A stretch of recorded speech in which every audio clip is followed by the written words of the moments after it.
কুমিল্লার বন্যা পরিস্থিতি আরও ভয়াবহ অবনতির দিকে যাচ্ছে। সময় যত বাড়ছে তার সঙ্গে পাল্লা দিয়ে বাড়ছে বন্যা কবলিত মানুষের সংখ্যাও। জেলা ত্রাণ কর্মকর্তা তথ্য অনুযায়ী এরই মধ্যে জেলার 14 উপজেলায় 7 লক্ষাধিক মানুষ পানিবন্দী হয়ে পড়েছে, যদিও বেসরকারি হিসাবে সংখ্যাটা 10 লাখ ছাড়িয়েছে।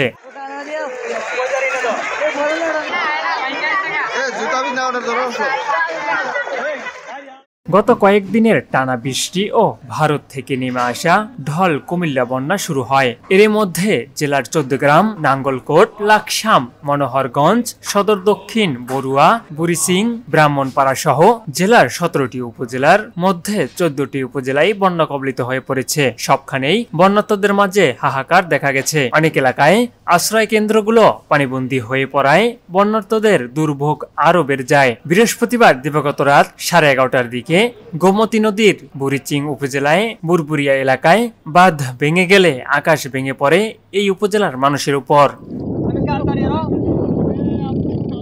মূলত ভারত থেকে নেমে আসা পাহাড়ি ঢল ও অতিবৃষ্টিতে গত মঙ্গলবার থেকেই কুমিল্লার গোমতী নদীতে পানি বাড়তে থাকে। ফাটল দেখা দেয় বাঁধের অন্তত 20টি স্থানে। ভাঙন রোধে নদীর বাঁধ রক্ষায় নানা চেষ্টা চালাতে থাকে মানুষজন। মানুষের উৎকণ্ঠ বাড়িয়ে দিয়ে গোমতীর পানি প্রবাহিত হতে থাকে বিপদ সীমার উপর দিকে। এরপরেই রাত 1:30টার দিকে খবর আসে বুরবুরিয়া এলাকা দিয়ে ভেঙে গেছে গোমতী নদীর বেড়িবাঁধ। এই বাঁধ ভাঙার কারণে বুড়িচিং ও ব্রাহ্মণপাড়া উপজেলার বিস্তীর্ণ এলাকা বন্যার পানিতে তলিয়ে যেতে থাকে।